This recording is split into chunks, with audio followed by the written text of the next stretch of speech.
vamos mais uma vez mergulhar no entendimento do seu conselho. Mas eu quero dizer uma coisa que está escrito na Bíblia. A Bíblia diz: bem-aventurado é aquele que lê, que ouve as palavras dessa profecia, porque o tempo se aproxima. Amém? Então nós podemos nos considerar bem-aventurados. Bem-aventurado porque enquanto o mundo vai mergulhando de distração em distração, Deus nos concede o tempo e a graça de meditar o único livro que o diabo ocultou ao entendimento do sábio. Mas devemos compreender que as coisas que estão nesse livro do Apocalipse são coisas que brevemente há de acontecer. E Jesus disse: meu povo está sendo destruído porque lhe faltou conhecimento. E esse conhecimento que nós queremos adquirir. Então, que Deus nos ajude. A nossa oração durante a semana, pedir-lhe constantemente que nos dá esse conhecimento que nós precisamos. Que nos dá esse entendimento. É assim que nós compreenderemos que a nossa bem-aventurança não é por causa de pão, de água, de peixe que nós comemos, mas sim é por causa dessa palavra que justamente estamos a meditar hoje.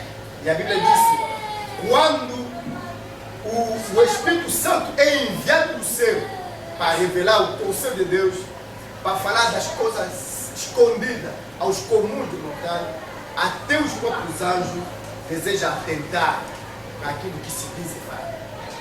Então, o culto torna-se glorioso, não porque a multidão está sentada, mas porque o Cristo está no meio do seu discípulo, desvendando aquilo que ele não queria que a multidão possa ouvir nem compreender. Amém? Apocalipse capítulo 17. Ontem lemos 1 até 10. Hoje vamos até no versículo 6. Depois vou ler também Isaías capítulo 24, versículo 1 até 6 e 17 até 20. Significa Apocalipse 17. Vamos no versículo 1 até 6.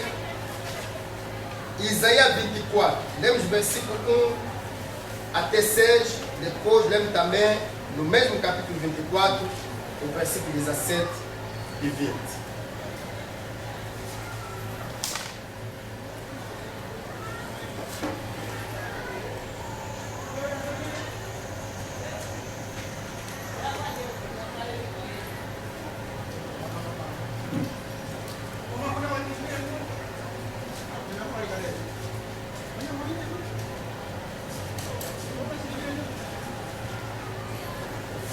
Um dos 7 anjos que tem a 7 taças e falou comigo dizendo: vem, mostrar-te-ei o julgamento da grande meretriz que se acha assentado sobre muitas águas, com quem se constituíram os reis da terra, e com o vinho de sua devassidão foi que se embebedaram os que habitam na terra. Transportou-me o anjo em espírito a um deserto e vi uma mulher montada numa besta escarlate, besta repleta de nome de blasfêmia, com 7 cabeças e 10 chifres. Achava-se a mulher vestida de púrpura e de escarlate, adornada de ouro, de pedra preciosa e de pérola, tendo na mão um cálice de ouro, transbordado de abominações e com as imundícias da sua prostituição. Na sua fronte achava-se escrito um nome, um mistério: Babilônia a grande, a mãe das meretrizes e das abominações da terra. Então vi a mulher embriagada com o sangue dos santos e com o sangue das testemunhas de Jesus, e quando a vi, admirei-me com grande espanto. Palavra do Senhor. Amém. Isaías capítulo 24, versículo 1 até 6. Eis que o Senhor vai devastar e desolar a terra. Vai transformar a sua superfície e dispersar os moradores. O que suceder ao povo, sucederá ao sacerdote, ao servo como a seu senhor, a serva como a sua dona, ao comprador como ao vendedor, ao que empresta como ao que toma emprestado, ao credor como ao devedor.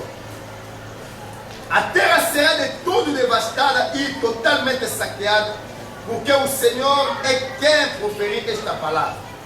A terra pranteia e se murcha, o mundo enfraquece e se murcha. Enlaguece o mais alto povo da terra. Na verdade, a terra está contaminada por causa dos seus moradores, porquanto transgridem as leis, violam os estatutos e quebra a aliança eterna. Por isso, a maldição consome a terra e os que habitam nela se tornam culpados por isso. Serão queimados os moradores da terra e poucos homens restarão. Versículo 17 a 20 diz o seguinte: terror, cova e laço vem sobre ti, ó morador da terra. E será que aquele que fugir da voz do terror cairá na cova? E se sair da cova, o laço prenderá, porque as represas do alto se abrem e tremam os fundamentos da terra. A terra será de tudo quebrantado, ela totalmente se romperá, a terra violentamente se moverá, a terra cambaleará como um bêbado e balanceará como rede de dormir. A sua transgressão pesa sobre ela, ela cairá e jamais se levantará. Palavra do Senhor. Sim, que Deus nos ajude a compreender a sua palavra, nos dando o entendimento pelo Espírito Santo. Isso nós pedimos em nome de Jesus. Amém. Podemos sentar. Se ontem meditamos aqui os 3 primeiros versículos do livro do Apocalipse 17. E nós aqui compreendemos que o julgamento de Deus está anunciado sobre a grande meretriz. A grande meretriz que representa uma igreja que desviando-se da sua vocação, mergulhou numa posição espiritual terrível. Não nos esquecemos que um dia o apóstolo Paulo profetizou dizendo que este é o momento em que o julgamento começa na casa de Deus. Amém? Amém. Se Deus disse uma vez, olha, se nós olharmos o que aconteceu com Israel, no dia em que Israel recusou a dominação de Roboam, que era o herdeiro legítimo do trono, porque segundo a lei de Deus, Deus tinha dito que não faltará sobre o trono de Israel um descendente de Davi. Salomão morrendo e o povo querendo ser aliviado pelas leis, o povo querendo que o rei seja muito mais compreensível com ele, fez que eles juntaram-se e se aproximaram do rei, do novo rei, pedindo que eles aliviem. Essa era a condição para eles continuarem a andar com ele. Mas o Roboam não podia mudar a lei que chama os pais. Amém? Isso é uma figura para o tempo que nós vivemos. Os pais da fé nos transmitiram um evangelho. E nós hoje, como herdeiros desse ministério, só temos o dever e obrigação de transmitir ao povo o assim diz o Senhor, tal como nos foi legado. O apóstolo João está a dizer o seguinte: o que ouviste de mim, está a dizer o seguinte, o que foi desde o princípio, o que nós ouvimos, apalpamos, o que nos foi revelado, a palavra, a Zoe, a vida que estava com Deus, nos foi manifestado, nós já tocamos. Nós vos anunciamos também, para que vocês estejam em comunhão conosco. Significa que fora desse evangelho aqui, que nos foi anunciado pelos apóstolos, não existe nenhuma comunhão, nem com Deus, nem com seu Filho Jesus. Aliás, devemos nos lembrar hoje, que Jesus, na oração de João 17, ele disse claramente o seguinte: Pai, não oro para o mundo, não, mas eu te oro para esses que eram teus e que tu me deste. E ele vai mais longe dizendo: não estou orando somente para estes aqui, mas para todos que hão de crer em mim, pela palavra dele. Então, a doutrina apostólica não é o nome de uma igreja, não. A doutrina apostólica não é, quer dizer, uma propriedade privada. Direito momento reservado de uma determinada denominação religiosa. A doutrina apostólica é a palavra que saiu da boca de Deus e que nos foi transmitido por aqueles que ouviram. A Bíblia diz: como que podemos escapar se negligenciar uma tão grande salvação que nos foi primeiro anunciado pelo próprio Senhor, depois pelos que a ouviram? Como que podemos ser discípulos de Deus, discípulos de Jesus, se nós não obedecemos naquilo que nos foi transmitido pelos aqueles que lhe viram, que tocaram a palpar, que estiveram com ele, que receberam a revelação? E a partir daquele momento ali que preceito sobre preceito, mandamento sobre mandamento, a palavra de Deus hoje é um bocado ali, mistura. Essa mistura dali vai fazendo, criando dogmas para cada denominação. Significa que cada denominação da cristandade vai buscando uma parte da palavra de Deus, enquanto você presta atenção naquele evangelho que é começado a anunciar, a conclusão acaba no dogma da própria denominação. Quer dizer, a palavra de Deus hoje é utilizada como uma isca, um anzol, para puxar os homens fora do mundo, para não lhes trazer a Cristo, mas lhes trazer dentro das denominações religiosas. Mas é bom compreender que as nossas religiões, as nossas igrejas, não podem nos salvar. Amém. A única coisa que pode nos salvar é a palavra que sai da boca de Deus. A Bíblia diz: a fé não vem por pertencer a uma organização religiosa. Eu exercito fé na minha igreja. Não é isso. A fé vem pelo ouvir a mensagem, e não qualquer mensagem, a mensagem da palavra de Deus. Amém. Essa é a fé que sabe. E nós aqui ontem acompanhamos como que a igreja se desviou da simplicidade que está em Cristo. A igreja abandonou a fé verdadeira na palavra que Deus falou. Estamos a falar de uma mulher meretriz para explicar que a mulher, na sua missão de mãe, devia carregar a semente de Cristo e reproduzir filhos e filhas à imagem do Senhor Jesus. Esse aqui são chamados cristãos. Mas o que acontece? De acordo com a profecia de Oséias, o profeta Oséias, a mãe se prostituiu. A mãe foi atrás dos amados, que lhe dava presente. Quantos hoje se lembram que Jesus disse: não trabalhai pelo pão que perece, mas trabalhai pelo pão que permanece para a vida eterna? Quantos se lembram hoje que Jesus disse: não ajuntai tesouro na terra, onde há ladrão da ferrugem, mas ajuntai tesouro no céu, onde o ladrão e a ferrugem não podem entrar, porque onde tiver um tesouro, ali está em nossos corações. Quantos se lembram que Jesus disse que buscai primeiro o reino e a justiça de Deus, e o resto vos será acrescentado? Não andai inquieto quanto a vossas vidas, o que vão comer, beber e investir, porque essas coisas são os pagãos, os gentios que procuram isso. É Jesus que disse. Então, quando nós estamos numa igreja preocupados pela a vida material e social, quando nós estamos dizendo isso aqui, em nome de Jesus, vê a conquista de alguns ganhos lucro, então, segundo as próprias palavras do Senhor, são pagãos. Amém? O paganismo na igreja instalou-se. E tudo isso começou quando Satanás não conseguiu, começou a seduzir a igreja. Uma parte foi seduzir, uma parte resistiu, perseguia a igreja. Mas olha aí, irmão, Satanás não pode dar cabo de nós todos, não é impossível. É impossível. No dia da sedução, há um grupo que não se deixou seduzir. Ele pensou: não, como a sedução não tem resultado, passa na perseguição. A era de Esmirna nos apresenta uma igreja sofredora, uma igreja atribulada, uma igreja perseguida, mas o Senhor disse: ser fiel até a morte, vou te dar coroa da vida. Então os eleitos, aqueles que sabem que Mais nem a morte física pode nos separar do amor de Deus. Ele resiste. Se Deus é por nós, quem será contra nós? Somos mais do que vencedor.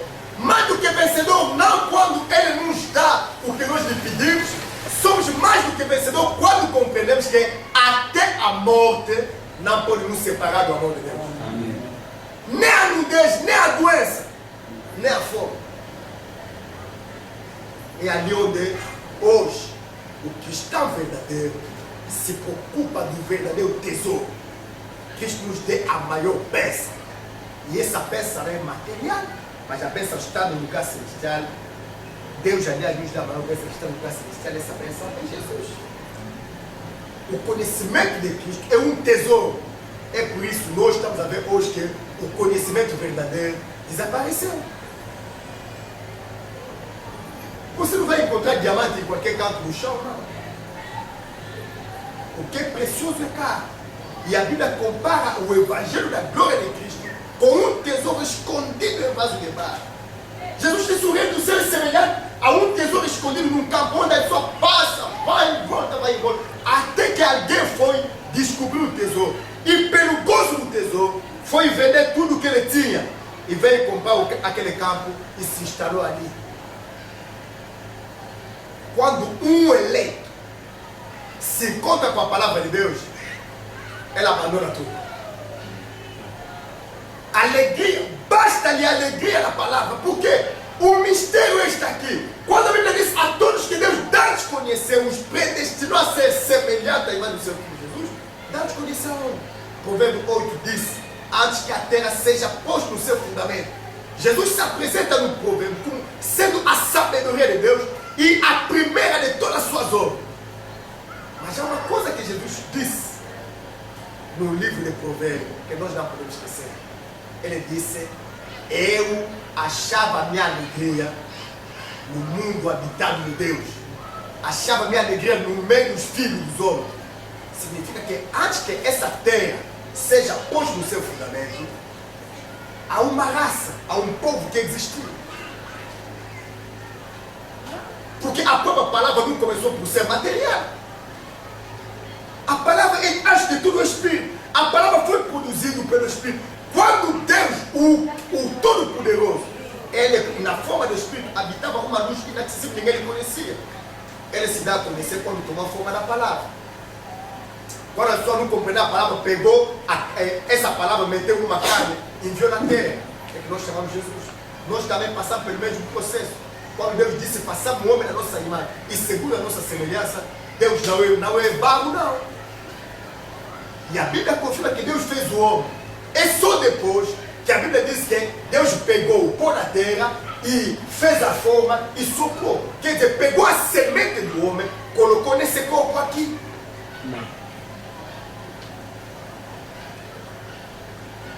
Mas aquele com quem Deus se importa é aquele que está dentro desse corpo, que está sentado a olhar. Amém. Que um dia se tornou uma alma vivente. Essa é a razão que fez com que quando Jesus veio no mundo disse: as minhas ovelhas eu vim buscar e salvar aquele que se havia perdido. E as minhas ovelhas conhecem a minha voz e não seguirão a voz dos estranhos. Então o homem comprou o campo porque ele encontrou lá um tesouro. Mas a pessoa passava por ali, não encontrava, nem sabia que aquele era um tesouro.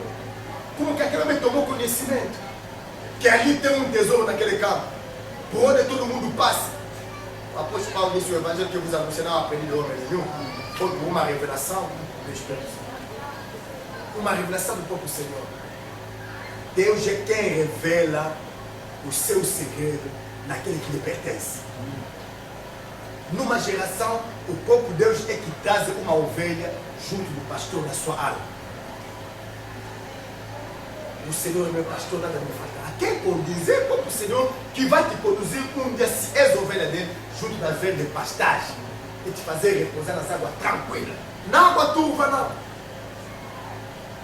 Hoje os evangelhos produzidos aqui transformaram-se em água turva por causa da prostituição da igreja. Falamos de uma igreja que começou com uma igreja cristã, depois de ser de Satanás tentar seduzir, corromper, no fim ele fez o quê? Satanás disse, compreender que o que a força não podia fazer, a malícia podia fazer. Então Satanás decidiu contaminar a igreja de Cristo. O imperador Constantino faz aquela falsa conversão e se apresenta como protetor da igreja. Olha, é muito triste porque os imperadores que estavam lá antes de Constantino vir, a luta dele era obrigar os sacerdotes a sacrificar aos ídolos. A luta dele era obrigar os cristãos a viver como os pagãos. Não conseguiram. Mas Constantino conseguiu. Porque são os próprios líderes. A Bíblia diz: a opressão torna tolo o sábio, mas o presente corrompe os corações. Quando receberam os presentes do rei, a igreja se deixou contaminar, porque o imperador ergueu a igreja de Cristo. Essa igreja humilde e desprezada pelos homens, proclamou isso como sendo a religião do seu estado. Uma religião onde todo mundo entra obrigatoriamente porque o próprio imperador está ali. Então a igreja, por sua vez, começou a mostrar tolerância para os costumes e tradições pagãos. É como quem diria: se ele nos aceitou, por que nós também não vamos aceitar os outros para vivermos em paz? Muitos cristãos fazem compromisso com a palavra de Deus já assim, para buscar paz com os homens. Mas um dia Pedro perguntou: julgai vocês mesmos se é conveniente obedecer aos homens do que a Deus. Foi ali onde a igreja corrompeu-se e caiu. Foi ali que a nossa mãe prostituiu-se. Foi ali que a nossa mãe, de acordo com a profecia de Oséias, foi atrás dos amantes, que lhe dava o seu lã, o seu pão, o seu azeite, o seu vestuário. E isso vê na maneira de vestir dessa mulher 17, da Apocalipse 17. É todo o contrário do que a Bíblia disse sobre uma mulher que faz a profissão de servir Deus. Nós temos esse texto aqui. Paulo falou isso quando escreveu ao Timóteo a sua primeira epístola. O apóstolo Pedro também falou disso. Diz que as mulheres se ataviam de modo honesto, com humildade, como fazia as santas mulheres que faziam a profissão de servir a Deus. Amém. Significa que o homem espiritual, ao ver Deus na profecia, ele coloca sinais que permitem ao santo identificar, amém, a linguagem de Deus. Significa, se nós conhecemos como é que Deus quer que a mulher se apresenta, ao olhar simplesmente aparece nessa mulher do Apocalipse 17, compreendemos que é uma mulher que não é sujeita a nenhuma autoridade. A Bíblia diz que a mulher tem sobre a sua cabeça a marca do poder, um véu como sinal da autoridade que depende por causa dos anjos. Enquanto a mulher do Apocalipse 12 é apresentada daquela maneira, vestido simplesmente do sol, tendo a lua debaixo dos seus pés, porque não estava descalço não, e uma coroa na sua cabeça. De onde vai a coroa? Nós falamos aqui do que da figura de Esther. A coroa que Vasti recusou. Mas quem assistia direito de ter essa coroa? Senão o fato de ser esposa do rei Assuero. Quando ele recusou, a coroa passou para Esther. E Esther recebeu a coroa como sinal da realeza que ele partilhava com o rei. É a mesma coisa com aquela mulher do Apocalipse 12 que nos é apresentado com uma coroa que representa, quer dizer, o fato dele ser, o que a Bíblia diz hoje, que somos co-herdeiros do reino com Cristo. Mas a mulher do Apocalipse 17 não tem essa coisa. Ele é adorado de vestir de roupas preciosas, justamente o que os apóstolos diziam que não pode ser feito. Então o eleito, a partir desse símbolo aqui, começa a compreender que ele está diante de uma mulher insubmissa. Uma igreja que não é sujeita à lei de Cristo, não. Uma igreja que, depois de se corromper, então foi contaminando o mundo com o vinho da sua prostituição. A Bíblia diz: é com ela que os reis da terra se constituíram. Mas no Apocalipse 12, a Bíblia nos mostra que Deus já chamava atenção sobre esse comportamento. Ontem falamos aqui sobre o espírito de Jezabel. Jezabel que veio dentro do meio dos filhos de Israel e traz as divindades estranhas. Jezabel que, em vez de escutar, porque a Bíblia disse que a palavra de Deus não saía da mulher, ela saía do homem. Jezabel, quando foi tomado em casamento por Acabe, ele devia simplesmente vir se humilhar, porque a Bíblia diz que todo o desejo da mulher será para o marido dominar sobre ele. Se Jezabel se mantivesse na sua posição de mulher, ele ia se converter ao Deus do seu marido. Como aconteceu com a Ruth. Quando ele disse, não, teu povo será meu povo e teu Deus será meu Deus. Não é o caso da Jezabel, não. Jezabel trouxe a divindade pagã dentro de Israel.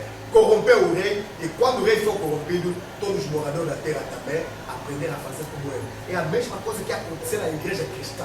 Quando a igreja cristã tornou-se religião de Estado, tornou-se religião do império, naquele momento ali, o rei compreendeu que ele podia usar a igreja para aumentar a sua influência sobre os povos. É por aquele motivo que Constantino convocou o concílio de Niceia. Ao convocar o concílio de Niceia, mandou vir todos os bispos das igrejas locais, mas lhes colocou, ele não foi pela revelação de Deus, não. Foi pela vontade do imperador que todos os bispos foram colocados debaixo da autoridade do bispo de Roma, que viria mais tarde a ser nomeado Papa. É um título que não existe nas Escrituras. Mas o fim da Constituição embebedeu os moradores da terra. Você vai encontrar mesmo nos movimentos pentecostais, mesmo nas igrejas que dizem que está cheio do Espírito de tudo. Você encontra os pregadores se afastar dos ministérios reconhecidos pelas Escrituras, para hoje se perderem em títulos. Uns da igreja são superintendentes, outros da igreja são generais, outros da igreja são comandantes, uns ali são não sei. Quer dizer, uma grande confusão, que bispo todos ali são no santo, porque um ministério é um dom, não é um título, não.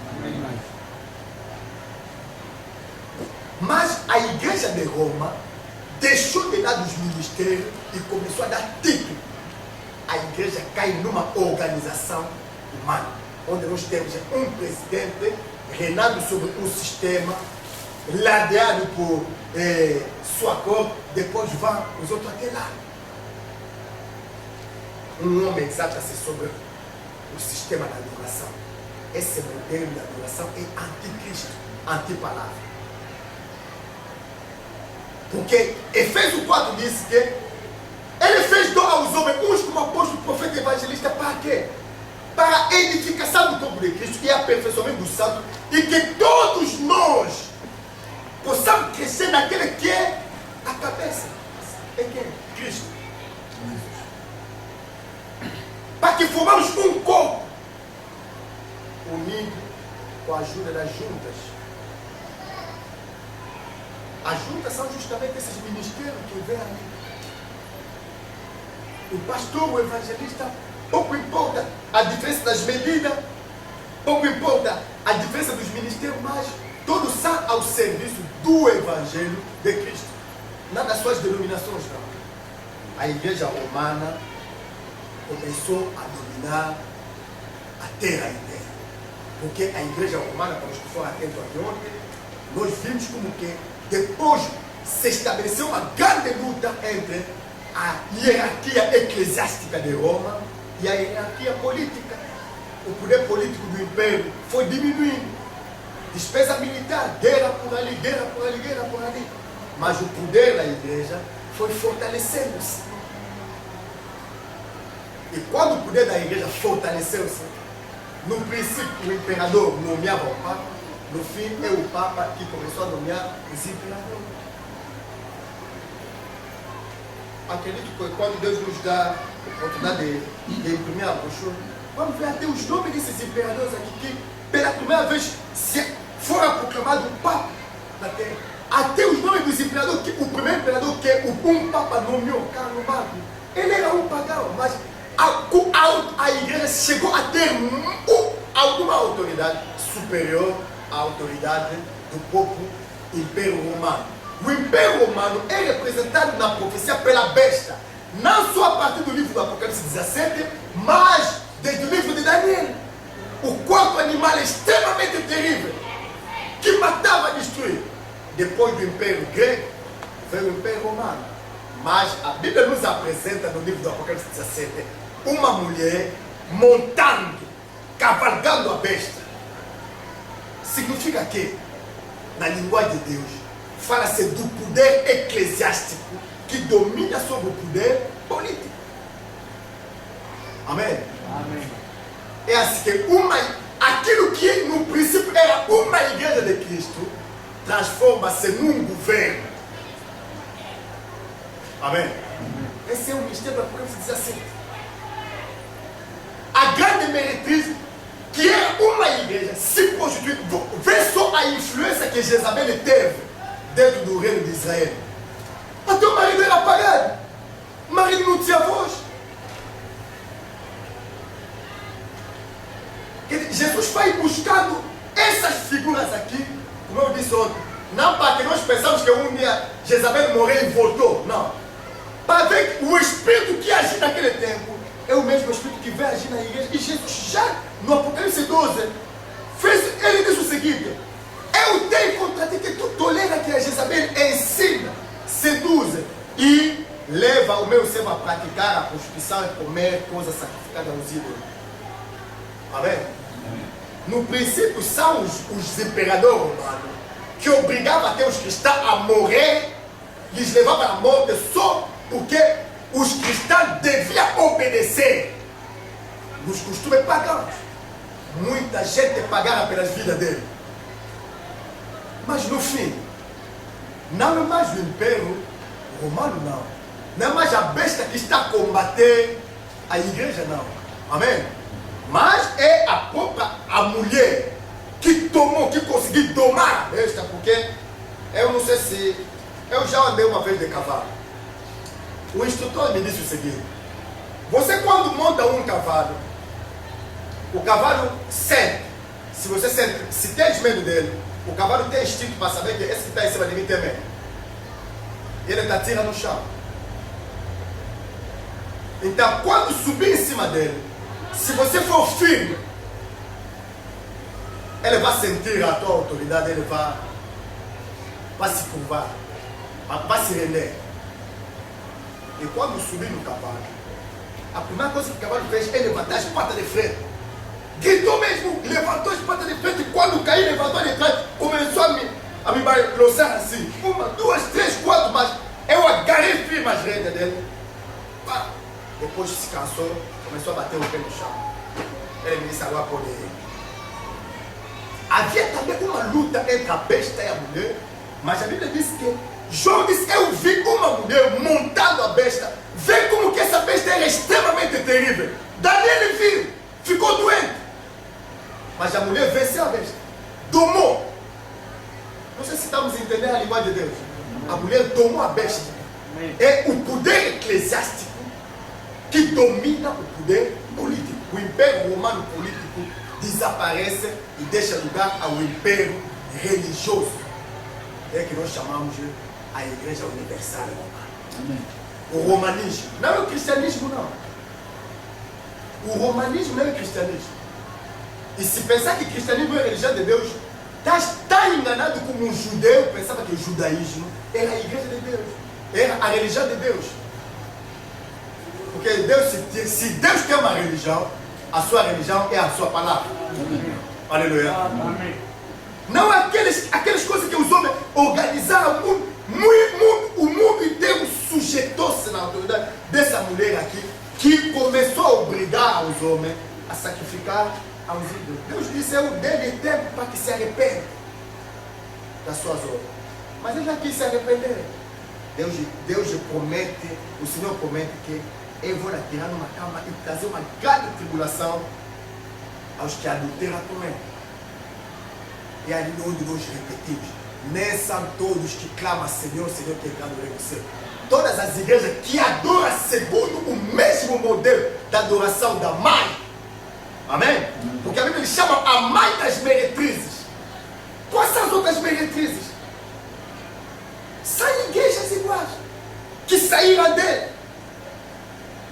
Tal como uma filha sai com as características da mãe, elas também saíram com o mesmo modelo de organização.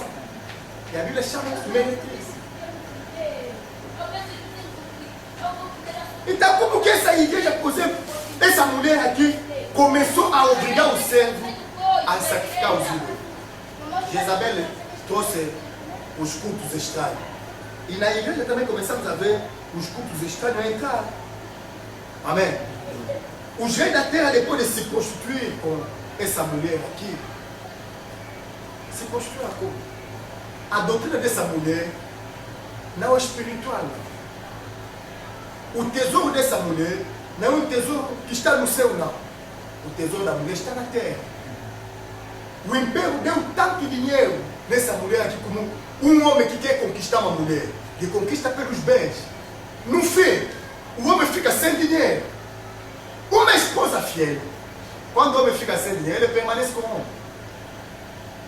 Mas uma mulher prostituta, ele sabe. Depois de receber quando o marido não tem nada, ele muda de atitude. Ele que manda, porque o marido já não tem nada. É o que aconteceu com a mulher do Apocalipse 17. Dominou o poder político e o que até então a besta fazia, a mulher também começou a fazer, porque a própria escritura do Apocalipse 17 nos mostra que a besta tinta de vermelha, a cor vermelha representa a cor do sangue, porque no princípio quem perseguia a igreja é o poder político romano, quem matou o santo é o poder político romano. Mas se nós chegarmos no versículo 6, a Bíblia diz: eu vi a mulher embriagada com o sangue do santo. Aleluia. É a Inquisição. Acho que nós estudamos na história da Inquisição. A Inquisição era quê? Quer dizer, uma caça a todos aqueles que não queriam dobrar o joelho nos mandamentos da igreja do império. Mas não era essa matança, a Inquisição, não foi ordenada pelo poder político, não. Foi ordenada pela própria mulher. Amém. Ele matou todos que não aceitavam a doutrina dele. Por quê? Porque obrigava o servo a ser seduzido, a comer carne sacrificada aos ídolos. E nós vimos muitas falsas doutrinas começaram a se levantar na terra. De onde vem o Natal?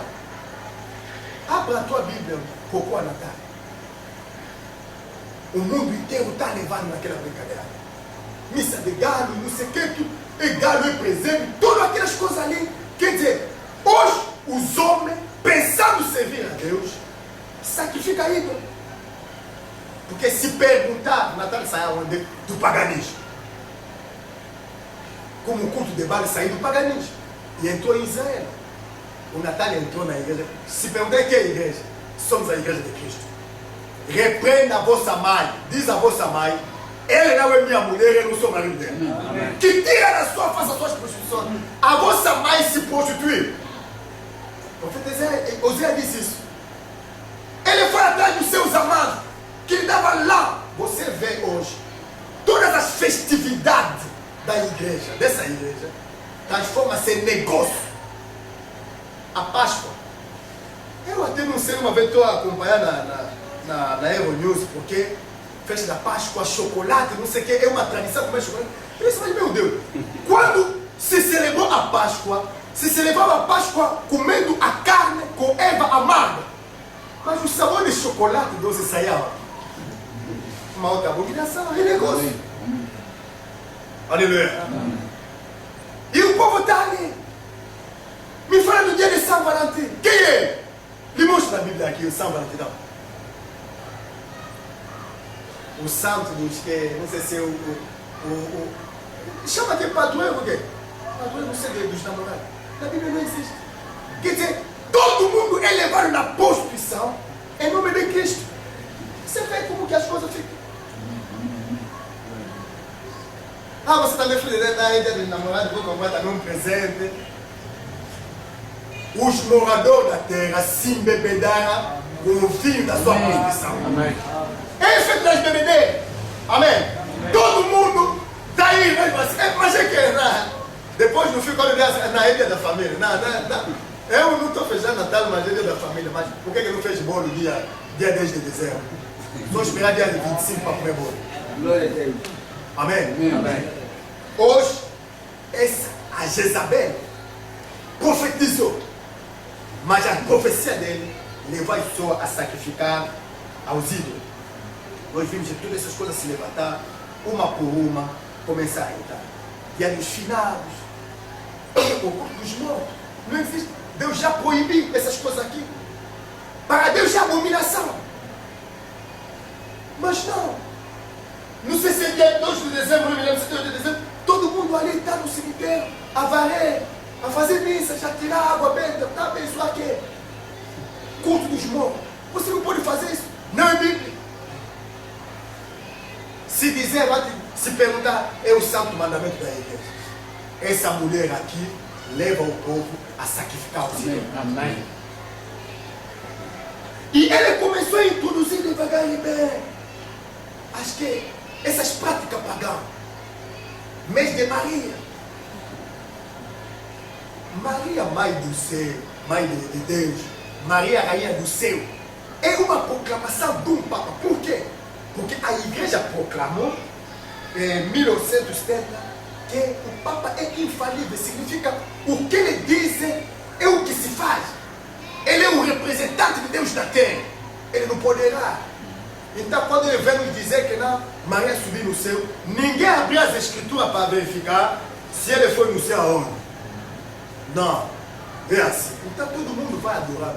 Mas volta nas tradições pagãs de Roma, vai encontrar a deusa Mater Matuda. Também com o bebê no colo. Isso ali era antes dos cristãos serem corrompidos. Do cristianismo entrar em Roma. No budismo também, aquela mulher ali existe. Nos cultos chineses, o Deus da chinesa de misericórdia também tem bebê no colo, mas não é Maria, não. Que ele é são culto. É por isso que Deus disse: o meu povo se corrompeu e o país está cheio de tradições do Oriente. Você está a mãe das abominações, das profissões. Eu não vou te explicar isso versículo por versículo, não. Eu disse aqui que a compreensão da palavra profética passa apenas por tirar as chaves. Amém? Amém. Desvendar o símbolo. Depois os olhos do eleito abrem-se. Ele começa a compreender a linguagem de Deus. E a Jezabel, que se dizia profetisa, ele mesmo que começou a ensinar suas doutrinas no lugar de Cristo. Tal como acaba de perder a autoridade na igreja, Cristo perdeu a autoridade, é quem está a ensinar é a mulher. Então, começou a introduzir um por um. Ele vem, adoração dos anjos e dos santos. Antes, ele foi examinando na história, antes do ano 300, depois de Jesus. Ninguém adorava os anjos, ninguém os conhecia. Quando ele introduziu essa história de canonização dos santos, antes não existia. Mas você imagina que contradição nós temos. Alguém que toda a vida é chamado Santo Padre, ele morre, precisa que alguém venha lhe canonizar santo. Então deve nos mentir. Ele vivia com o quê? Se ele viveu santo, como que ele morre e espera que alguém venha dizer que tornou-se bem-aventurado e depois de um milagre tornou-se santo? Não. Que contradição. Mas os moradores da terra se embebedaram com vida à sua posição. Aleluia. Oh, vamos dizer só que a igreja católica se proclama a infalibilidade do Papa. Não. Ele é mais das meretrizes. Em cada igreja que saia do cristianismo segundo o mesmo modelo, o que o presidente decidiu, amém? É que todos vão obedecer. O nosso representante ao nível do mundo, nós não se encontramos com as pessoas assim. Não! Essa é a verdade, mas nós já encontramos a igreja assim, ninguém pode mudar o fundamento disso. Ninguém. É assim. O Senhor disse: em vão vocês me adoram, porque adora segundo o mandamento dos homens e invalida a palavra de Deus pelas vossas tradições.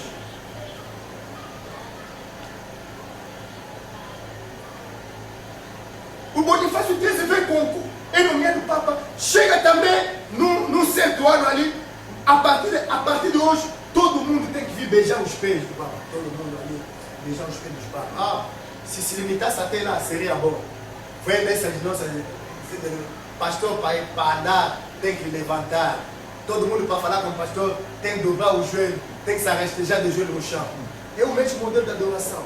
Os moradores da terra se lembraram de vir na sua Constituição. Os reis da terra se prostituem com ele. Por quê? Olha, qual é a doutrina dessa mulher? Jesus disse, ninguém pode servir dois senhores. Porque no mundo só existe dois senhores. Jesus e Mamon. Amém? Quem não serve Jesus, serve Mamon. Vê a mulher. João disse, eu lhe vi adorada com ouro e pedra preciosa. A visão materialista dessa igreja levou todos os reis da terra numa conquista materialista. Ninguém se importou onde passou o amor. O amor não vale nada, desde que se trata de dinheiro. É o capitalismo. E acima do capitalismo, a grande meretriz sai daqui, vai mesmo na internet rapidamente, pergunta onde está concentrado o maior dinheiro do mundo. Vai te responder. E não vai encontrar a resposta na boca de um pregador, não. Na boca do mundano. Ele sabe.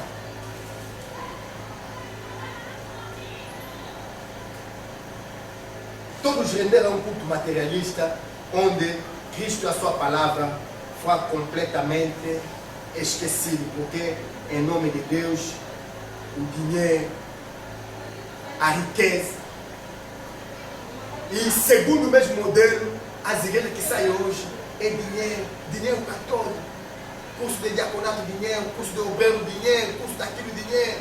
Na igreja quer dizer, não se conta quantas vezes a pessoa vê de uma semana de ensinamento, não viera para ser ensinado por Deus, não. Porque o pregador está fazendo cálculo de dinheiro, ele sabe que no primeiro dia vai dar oferta, no segundo vai dar, no terceiro, no último, no fim de semana, ele tem um envelope no bolso, volta. Quando ele pergunta sair trabalhar, fez serviço, esse aqui é o vil da produção da grande maioria. Levou o mundo inteiro a render o culto a Mamon.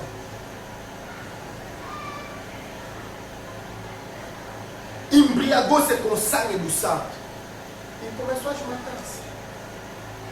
Quem não aceita a verdade, porque atrás de todas as leis, ele está lá presente. A Bíblia diz aqui no livro de Isaías que a terra hoje está nessas condições. Por quê? Porque transgrediram a lei, violaram os estatutos e romperam a aliança eterna. Quem ensinou os homens a transgredir a lei de Deus? Segundo a palavra de Deus, a grande meretriz, porque ele é chamado Babilônia. Babilônia por quê? Babilônia vem de Babel. Babel significa confusão. Nós conhecemos aquela torre que os homens edificaram até. Não, vamos edificar uma torre até chegar no céu. Mas novo. Uma organização que quer se exaltar até o céu. Deus lhes confundia aquele dia ali. Dispersou. Um falava dessa maneira, outro não ouvia, outro falava dessa maneira, não ouvia, essa falava dessa maneira. Ninguém ouvia. Babilônia representa a confusão. E hoje nós vivemos mergulhados em confusão de doutrina. Todos se dizem cristãos, mas todos se contradizem uns aos outros. Babilônia também representa por que Deus vai chamar essa mulher. Já lhe chamou meretriz, lhe chama também Babilônia. Por um motivo simples. Você se lembra do tempo de Nabucodonosor? Nabucodonosor, rei de Babilônia, reinava sobre o mundo inteiro. Ele estendeu a sua dominação sobre todos os homens. Mas havia uma nação pequena, chamada nação de Israel. Balaão, quando profetizou, disse: Israel é um povo à parte que não tem parte com as nações. Por quê? Deus está com ele e a força de Deus é tipo a força do unicórnio. Ninguém podia vencer aquele povo com Deus, o povo começou a se desviar da palavra do Senhor. Jeremias começou a lhes avisar: olha, se não se arrepender e não voltar a Deus, Nabucodonosor também vai vir vos levar cativo para ele. Duvidar. Israel foi em cativeiro. Aonde? Na Babilônia. Amém. Israel em cativeiro na Babilônia. Israel é o povo que Deus escolheu. É por isso que Deus pega essa figura da Babilônia para mostrar que hoje as almas estão presas. Amém. Ela aprisionou muitas almas na mentira da falsidade. Babilônia era o trono de Satanás. Aí onde o diabo, porque o diabo disse: olha, os reis da terra, olha, os reis da terra, a sua glória me pertence, do a quem quiser. Então hoje, os reis, quem é o rei da terra que hoje sobe no trono, que não vai render homenagem no chefe daquela igreja? Porque todo pensa que é o representante de Deus, todo pensa que é Deus que está falando, todo pensa que é a igreja de Deus. Hoje, o mundo está dividido em dois blocos religiosos. Os cristãos e os muçulmanos. Mas eu vou dizer uma coisa. O Senhor orou disse: Pai, eu oro para ele porque ele não sabe este mundo como eu também do mundo não sou. Onde vem que os cristãos eram do mundo? Amém? A civilização ocidental começa a partir da dominação grego-romana sobre o mundo inteiro. É ali onde a civilização ocidental começou a desenhar-se e a estender a sua dominação sobre toda a terra. Mas o que acontece? Quando a igreja do império toma autoridade, ele começa a transmitir a sua doutrina, seus ensinamentos sobre toda a terra. E hoje, a civilização ocidental e a civilização cristã, segundo os homens, é a mesma coisa. Mas o cristão não tem civilização, não. O cristão verdadeiro é aquele que tem a palavra de Deus. Está na Babilônia, naquela confusão espiritual. E é ali onde o Espírito Santo agindo, alguns começaram a dizer: não, isso não pode ser, isso não é doutrina de Cristo. Se ele fosse servo do Senhor, ele ia deixar. Mas ele sabia muito bem que a única maneira de manter a sua dominação sobre a terra, porque atrás de todas as coisas, atrás de todos que falam, há um Espírito. Se não é o Espírito de Deus, é o Espírito do diabo. E o diabo sabia que ele conseguiu uma grande vitória. Recorreu a uma instituição religiosa para levar todo mundo debaixo da sua dominação. Não se adorava mais Deus. Ali a adoração era idolatria.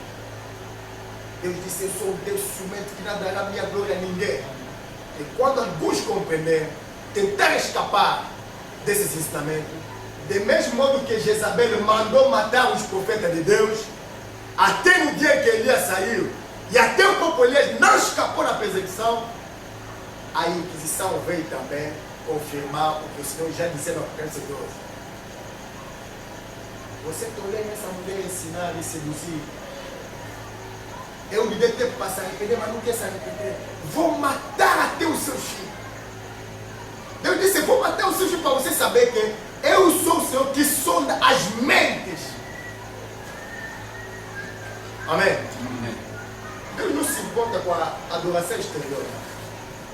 Nós vivemos num tempo tremendo de decisão, um tempo em que a tua salvação só depende da tua própria decisão. E se não se decidir, morrerá também com o nome do Senhor nos lábios. Quando teu coração não se rende da doutrina recebida da Escritura. É uma grande batalha. São coisas simples. Coisa tão simples que hoje as igrejas não se importam de meditar o livro da profecia, não. As igrejas estão agarradas naquelas promessas ali. Ouro e prata está nas mãos do Senhor, amém. Olha, eu vou, se obedecer a minha palavra, eu vou te abençoar, amém. Mas obedece então naquela palavra. Ninguém quer obedecer a palavra do Senhor. Todos querem o resto mas ninguém quer o reino de Deus e a sua justiça. É que o Senhor está dizendo, sai do meio dele, povo meu. Não toques nada que é imundo. Não participa nos pecados dele para que não incorra o mesmo castigo. E no tempo em que Israel marchava, Deus diz a Moisés, fará partir 2 trombetas de prata.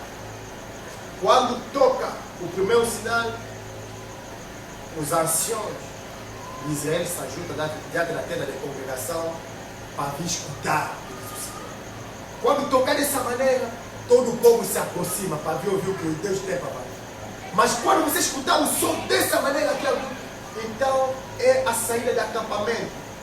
Arruma tudo, desmonta as tendas e marcha. A Bíblia diz, segundo o dito do Senhor, Israel andava.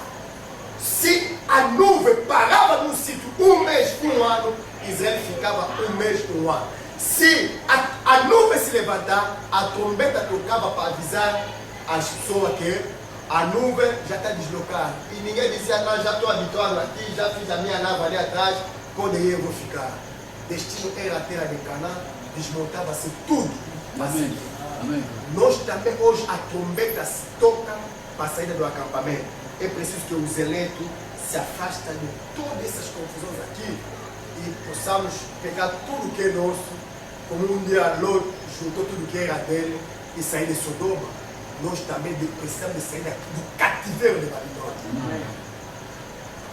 Compreender que todo modelo de adoração que repousa em homem não é tirado de Cristo, não, mas é tirado da grande Babilônia.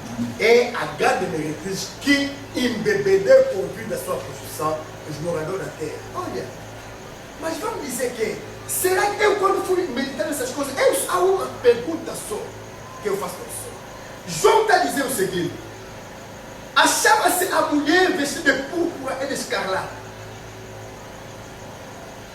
E você vê, as igrejas hoje têm a hábito de optar pelos uniformes.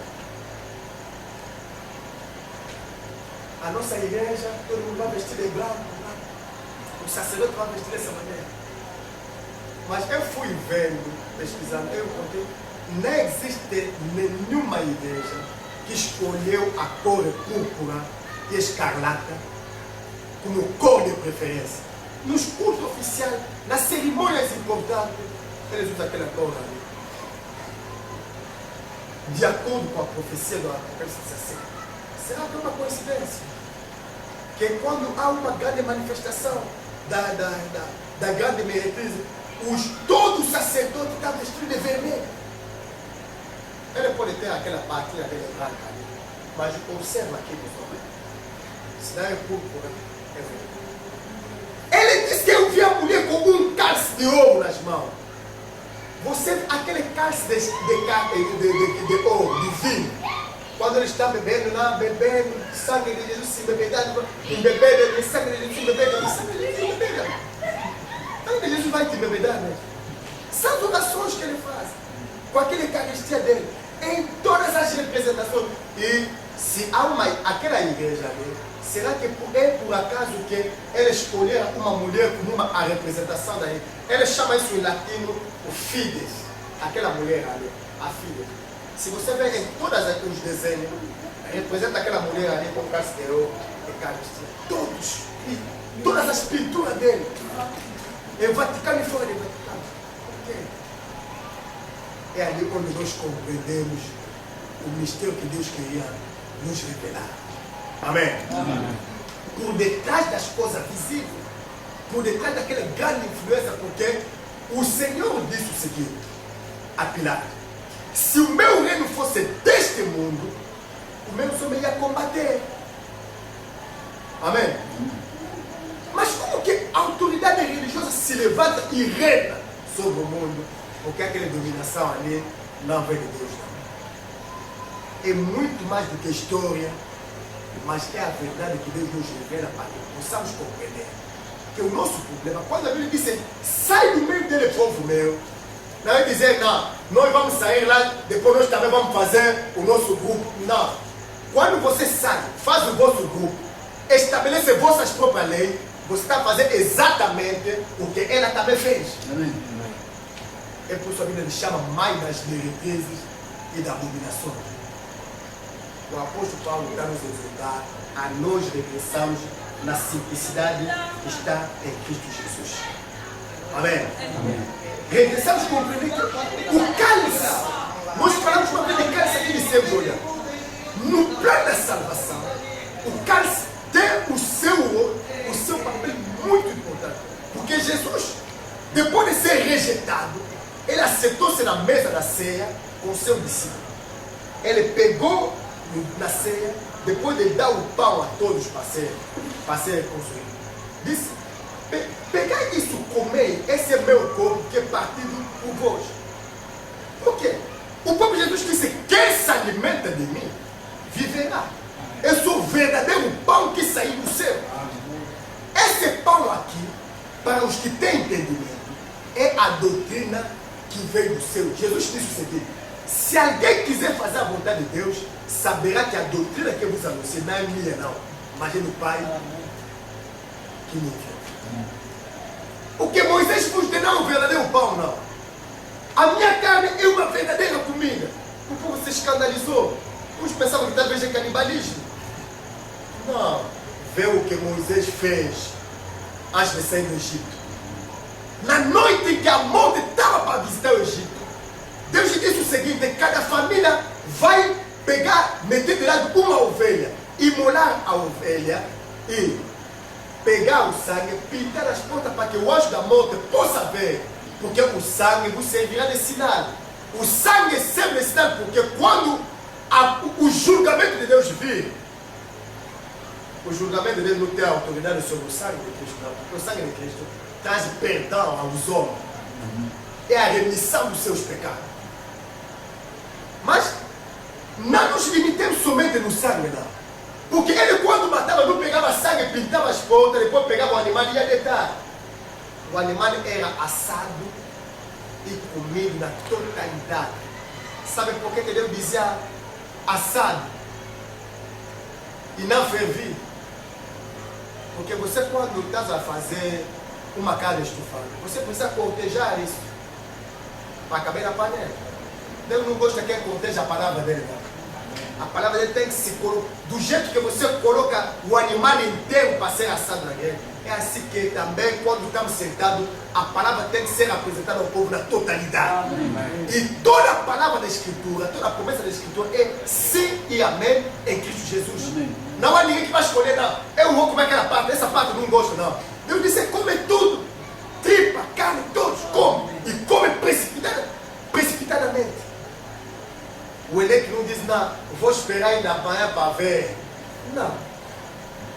O eleito, quando a verdade é revelada, ele diz amém. Porque não sabemos o que vai acontecer amanhã. A família de Lot, o genro de Lot, também pensava que haverá um amanhã para Sodoma. Mas não havia um amanhã, não. Era o último dia. Por isso, para nós, que já chegamos no fim do tempo, o Senhor está dizendo o seguinte: se hoje ouvir a sua voz, não endurece o teu coração. Ele imolar a Páscoa, comer a Cristo, o Cordeiro. Hoje também a verdadeira Páscoa é que a Bíblia diz: Cristo, a nossa Páscoa, já foi imolada. Não é essa Páscoa que vem cerimonial de abril, cada abril, vamos fazer chocolate, vamos comer, vamos fazer os presentes, as lojas fazer entrar dinheiro, tudo. Natal a vender o chapéu, as pessoas ali a fazer negócio. É paganismo. Mas quantos se dá conta que é um paganismo dentro da igreja? É um paganismo dentro da nossa fé. Não vamos fazer mais como se todo mundo está a fazer. Não vos conformei com o século presente. Sejai renovado, sejai transformado pela renovação do entendimento. E a palavra de Deus veio hoje para renovar o nosso entendimento, para que as escamas dos nossos olhos caiam e compreendamos que essa aqui é o fim da porção da grande Babilônia. Jesus nos deu o cálice, disse: este é o meu sangue derramado por vós, o sangue da nova aliança, a aliança que Deus fez para vocês. Olha, quando Moisés fez a expressão do sangue, ele pegou o livro da lei. Ele lia o livro da lei, o povo respondia amém. Ele fazia a leitura, o povo respondia Fazia a leitura, o povo respondia amém. A Bíblia diz que Moisés pegou o sangue, não atirou longe lá, como nós oramos. Senhor, derrama teu sangue como um tapete vermelho para nós passarmos. Não é isso. Não é isso. Você pega a tua caneca de café ou de leite com pão bem alegre, Senhor, derrama teu sangue para purificar a comida. Não é isso. Tudo é puro para aquele que é puro. Amém. Amém. Amém. Desde que tomamos isso com ação de graça, mas o sangue de Cristo não vem por causa disso, ele vem por causa da tua alma. Moisés fez a expressão do sangue no altar, no livro, e ele disse: esta é a aliança que Deus fez convosco nessas palavras. Não pode haver aliança com Deus sem a palavra, não. Como que um pai com um filho pode se entender se não conversa? Como que um casal pode ver em harmonia se não conversa? É impossível. A nossa comunhão com Deus está na sua palavra. Isaías 59, 21 diz: esta é a aliança que eu farei com ele. O Espírito que está sobre ti estará sobre a tua descendência e a descendência da descendência dele. A palavra que está na tua boca estará na boca da tua descendência e da descendência dele. Jesus nos levantou um cálice como o sinal da aliança entre Deus e os homens, por intermédio do sangue. A grande meretriz, tirou a Santa Ceia, colocou a Eucaristia no lugar. Quer dizer, coisas complicadíssimas. Entre nós abrimos a boca porque estamos a comer o corpo de Jesus. Depois de comer aquele corpo de Jesus, já estou na praia, a me postar. Domingo, abro de novo a boca, comunhão. A minha comunhão. A comunhão é uma abominação. Mas essa mulher aqui, a verdadeira igreja, quando nós estamos no vosso meio, nós celebramos a verdadeira ceia, vos dando a vocês, como Cristo, a nossa Páscoa foi imolada. A Bíblia diz: celebramos a festa não com a massa antiga, não com fermento da construção, coisa semelhante, mas com uma massa nova. Amém? Amém. Tirando de nós todas as coisas velhas. Porque cada vez que estamos sentados diante da sua palavra, celebramos a Páscoa. Amém? Amém. Não a ceia, não. Estou falando duas coisas diferentes. Houve Pentecoste uma vez. Não haverá Pentecoste todos os anos, como se tratasse do aniversário. A Páscoa aconteceu quando ele foi imolado. E não haverá uma Páscoa repetida todos os anos, não. Da mesmo modo que ele nasceu um dia e morreu, não é todos os anos que ele vai nascer, não. São culto e festividade pagãos. Amém. Pagãos. E se você tem os olhos para ver, cada vez que há essas festas religiosas, quem fala mais alto de Jesus não é mamão. O negócio, o dinheiro. Vende tudo. Nunca vai ver te dizer, não, hoje como menino Jesus nasceu, vamos ficar bem na santidade. Não. É a noite de todas as prostituições. A noite de todas as bebedeiras.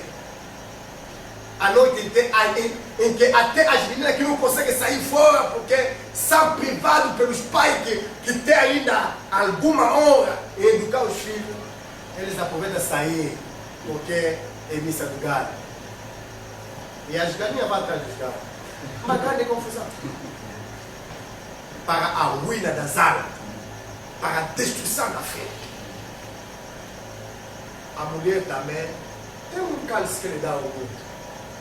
E se o cálice representa a aliança de Deus conosco pelo sangue, elas também fez aliança com o mundo por intermédio das suas abominações.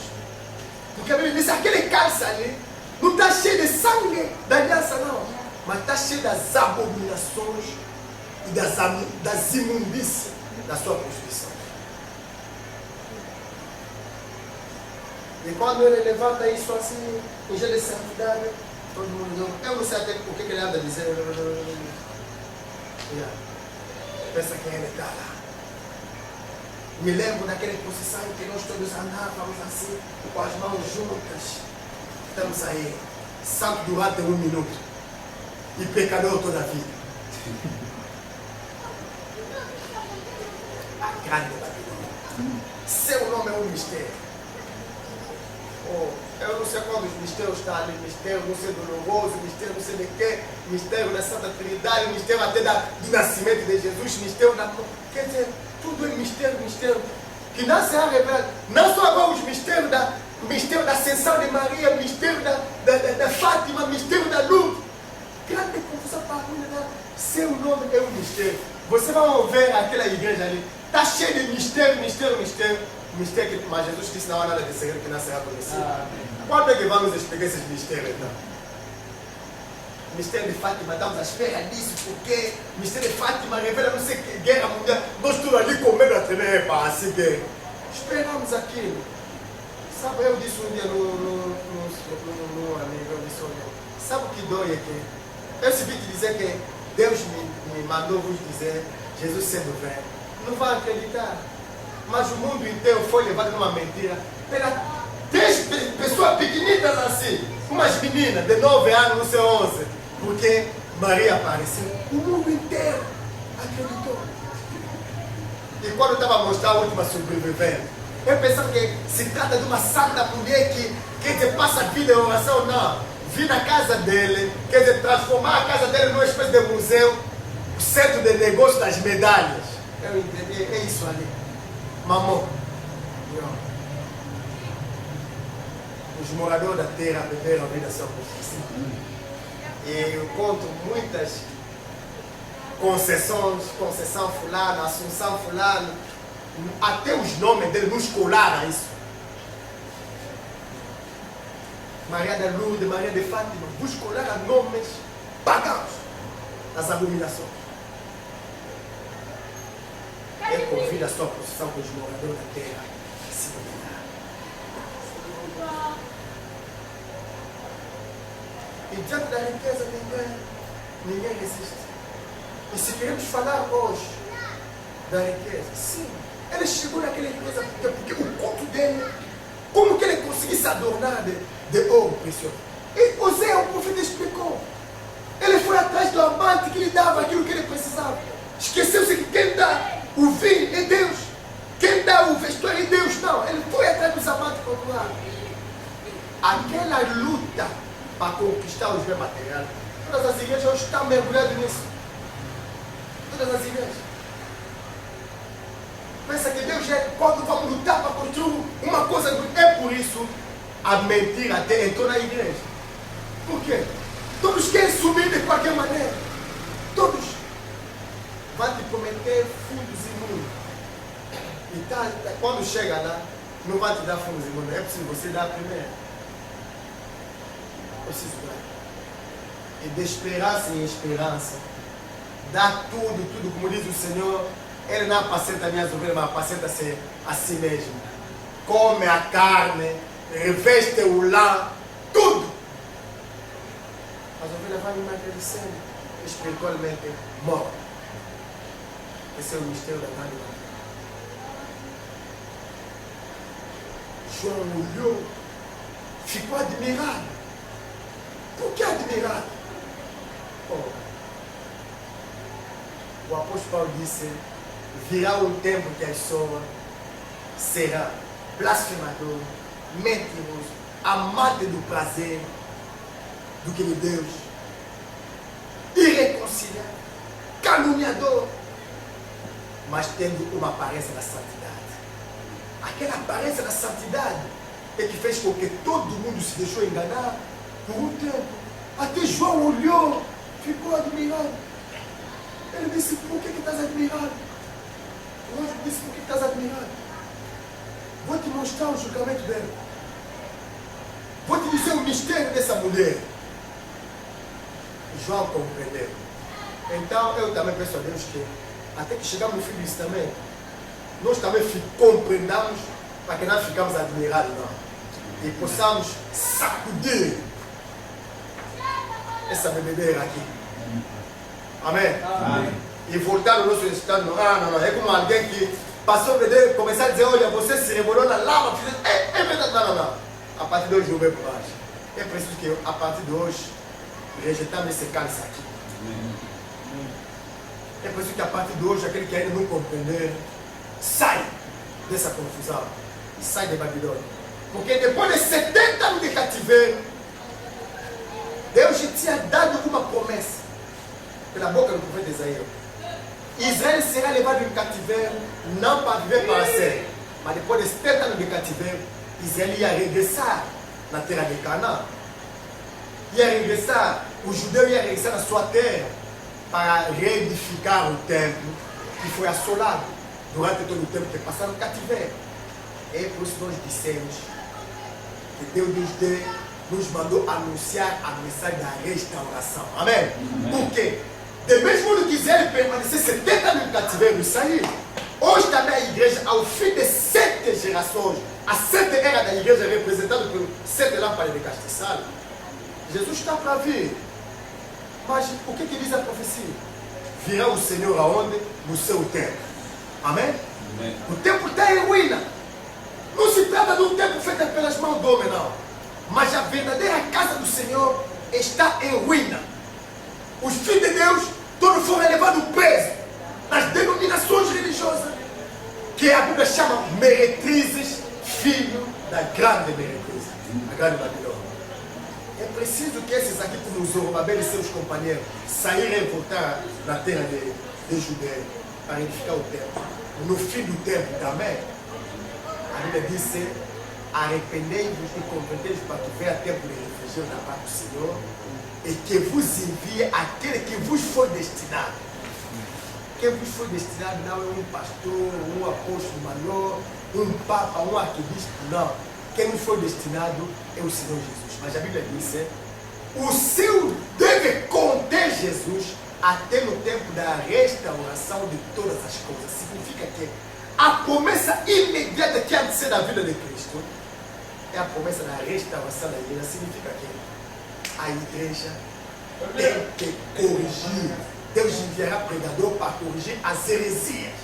Todas elas. De mesmo modo que Jesus um dia purificou o templo, expulsando os vendedores, dizendo: a minha casa será chamada casa de oração para todos. Mas você a transformar num convite de ladrões.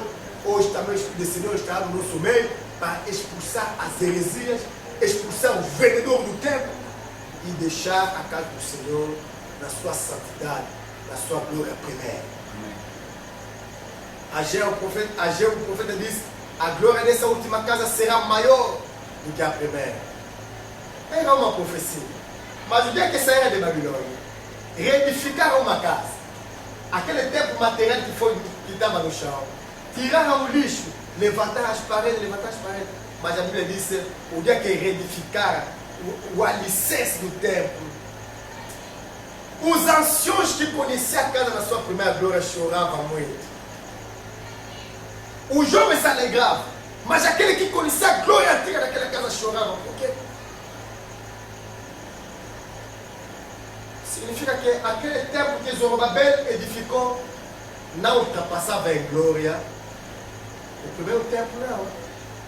Mas quando o Senhor disse que a glória dessa última casa será maior do que a primeira, fala da igreja restaurada na verdade. Amém? Amém. Quando a igreja for restaurada na verdade, então a glória, porque ele disse: ao que vencer, vou lhe conceder que se assenta no meu trono, como eu mesmo venci, e assentei-me no trono do meu Pai. Só se vence uma batalha, só se vence uma guerra, só se vence a luta. Amém? Então é preciso lutar para a tua fé. É preciso lutar. Basta o tempo, porque o escravo não luta, não. O escravo fica obediente, elevado assim no cativeiro. Mas vem um tempo em que aquele cativeiro de Babilônia espiritual tem que acabar com um dia os filhos de Israel saíram de Babilônia.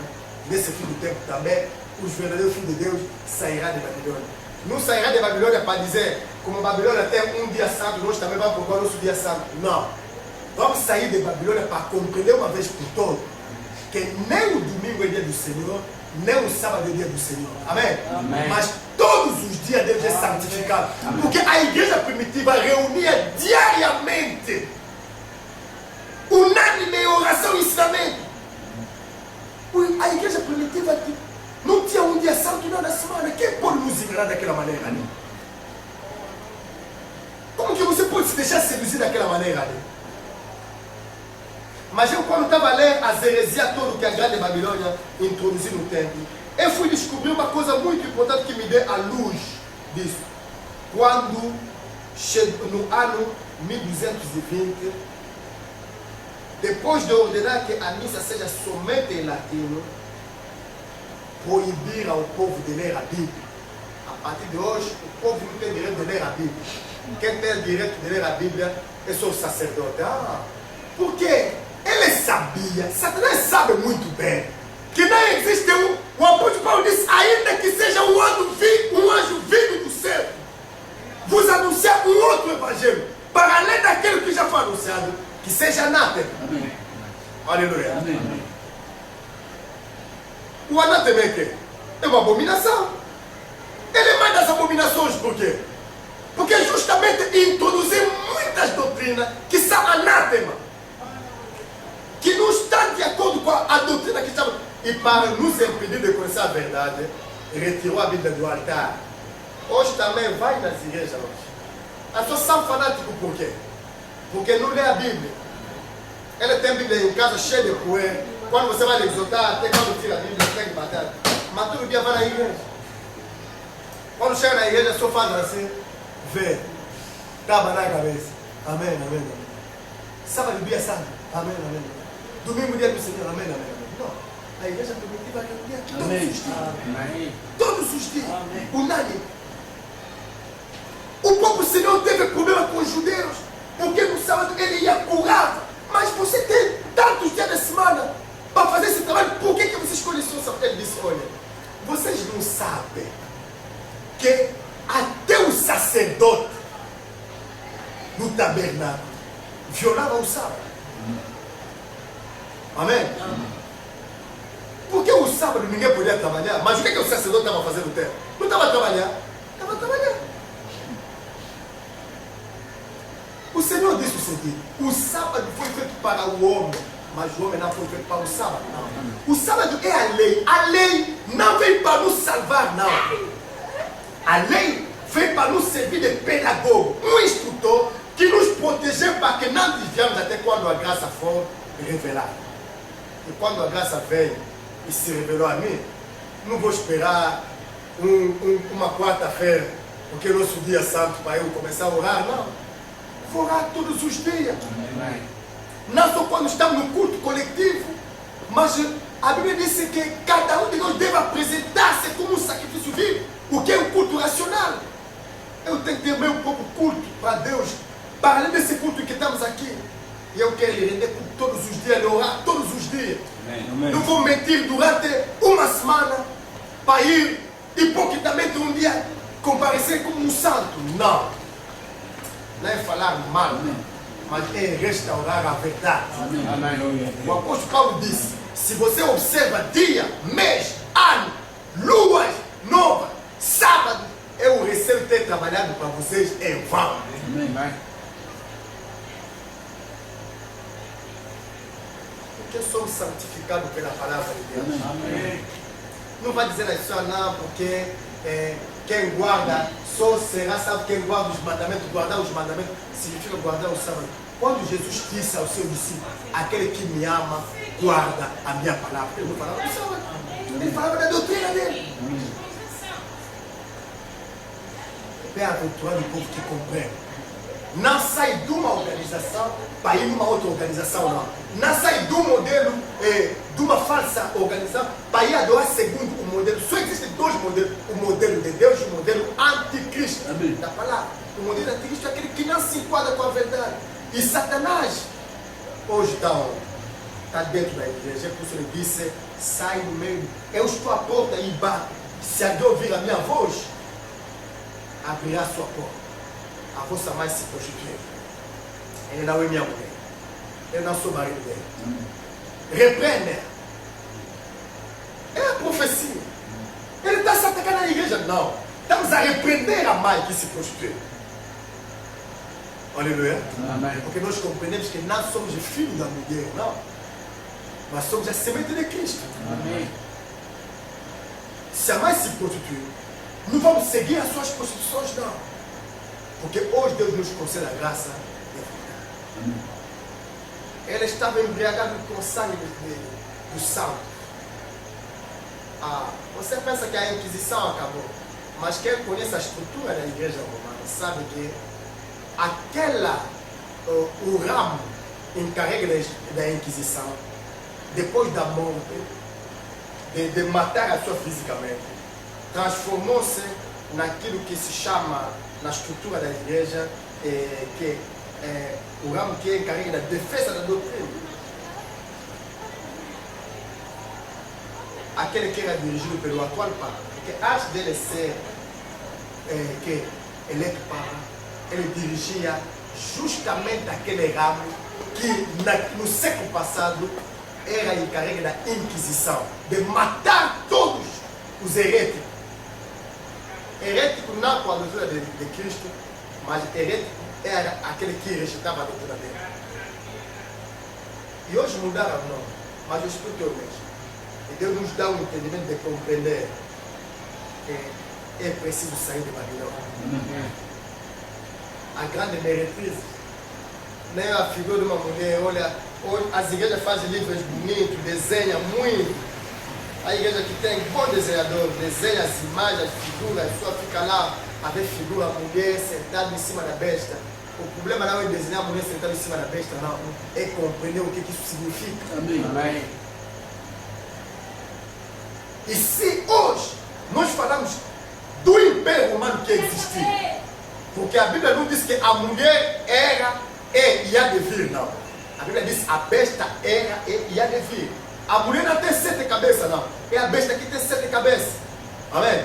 Nós falamos do Império Romano histórico que deixou lugar a um império religioso que dominou a terra no intermédio, porque se você ler atentamente as profecias de Daniel, a Bíblia está dizendo o seguinte: foi-lhe retirado o poder, mas lhe foi dado um prolongamento de vida.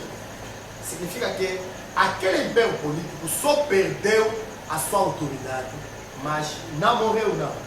No fim do tempo, ressurge de novo aquele império romano na forma da comunidade europeia. Mas não se esqueça que a mulher está sentada sobre a besta. Para se compreender isso, vai compreender como que o anticristo virá reinar sobre o mundo. Ele tem que cavalgar uma besta. E não será a América, não. Porque a América não é a última potência mundial, não. É outra coisa. Porque o mundo não é obra. O que acontece na Terra não é obra, não é obra de acaso, não. É o cumprimento, quer dizer, perfeito da profecia bíblica. Por que hoje nós estamos a chorar muitas calamidades a solar a Terra? O tsunami no Japão matou gente.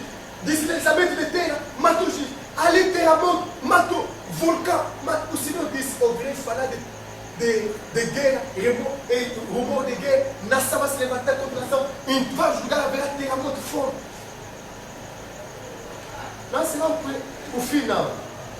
É o princípio das dores. Isaías hoje nos revelou. Por que essas dores vieram na terra? Porque a terra violou a lei. A terra quebrou a aliança eterna. Transgrediram os mandamentos de Deus. Mas vamos dizer que na terra estamos a orar? Deus disse que vocês transgrediram os mandamentos dele? Nós somos de Deus. Não, nem são todos que dizem não se lembra. Somente aquele que faz a verdade. Então não vamos transgredir os mandamentos, não. Vamos colocar a palavra de Deus na doutrina e fazer a sua vontade. É a única maneira de nos salvar da destruição. Por isso, o nosso apelo é que a pessoa deixe de se confiar nas igrejas, porque as igrejas não salvam lá. Amém? Amém. Se estamos reunidos numa assembleia, 2 ou 3, devemos nos reunir em nome do Senhor. Amém. E juntar-se 2 ou 3 em nome de Jesus é juntar-se com a palavra. Porque o nome pelo qual ele se chama é a palavra de Deus. Agora, se você está juntado, sem a palavra de Deus, sem a doutrina de Cristo, com a doutrina dos homens, aquele dia virá e haverá choro e ranger de dentro. Só nos resta fazer uma coisa: recusar o cálice de ouro que a mulher dá ao mundo, para nós bebermos do cálice de Cristo. Amém. Nos lembraremos todos os dias da sua morte e da sua ressurreição. Nos lembrar da sua morte significa que compreender que ele morreu para você deixar de ser pecador. Ele morreu por causa dos teus pecados. E você pensa que quando continua vivendo no pecado ele fica alegre? Não. Celebraremos a sua morte e a sua ressurreição para que compreendamos que um dia a morte física pode nos levar. Mas se morremos com ele, ressuscitaremos com ele. Amém. Na glória. É o que Deus quer para nós. É ser justo e perfeito. Limpamos as nossas mesas das abominações. De carne sacrificada aos ídolos. Esquece Valentim, esquece Natal. Não fica lá escolhendo os filhos, tá vendo? Os vizinhos, vamos fazer mais como. É só para fazer um bolo, não sei, é só para se alegrar. Mas você, para se alegrar na tua família, alguém tem que escolher o dia. Um dia tu voltar em casa, hoje é dia dos pais, eu disse, e ontem eu fui quê? Maio, e amanhã você é quê? Eu sou pai todos os dias. Amém. Na minha casa. Dia das mulheres, não pode existir. Veio da abominação da galha da mulher. Os moradores da terra perderam tanto. E todos nós nos encontramos a sacrificar os ídolos sem saber. Pensando em render um culto a Deus.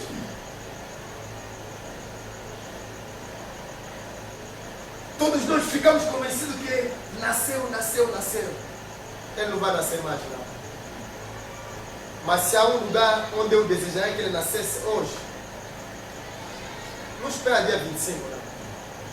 Deixa que ele nasça hoje no coração. Amém. Aquele presente que você faz ali, compra as flores, não sei o quê, as árvores, pendura a vela, é barulho das árvores. É sem sacrifício de idolatria. Quando o imperador lhes matou, lhes perseguia, negar, disse, vamos aceitar a morte, mas nós não vamos sacrificar os ídolos. Quando lhes corrompeu, pegou a mulher dele, pagava, meteu em frente. E a mulher dele pagava e ensinou todo mundo a sacrificar os ídolos. É o espírito de Jezabel. Essa aqui é a grande meretriz. A mãe das abominações e das meretrizes. Ele embebedeu os moradores da terra e os reis da terra se construíram com ele. Todos. Mesmo os países muçulmanos. Mesmo os países árabes. Eu estou vendo, eu me custava entender, mas como que é um árabe vai lutar porque tem que só em Belém celebrar o Natal? Como? No Corão não existe? Os reis da terra se prostituíram com ele. Quando Cuba foi asfixiado pelas sanções econômicas embaixo, para sair daquilo era aquilo. Abrir a porta. A grande meretriz. Porque ele é que tem autoridade. Esse ano, pela primeira vez, vai celebrar Natal. Celebrar o primeiro Natal ali. Então, o embargo começou a cair um pouco, porque os empresários poderiam ajudar. É muito mais do que uma coincidência. Mas é um laço para a ruína de outros. Que Deus nos ajude a compreender a nossa. Deus abençoe.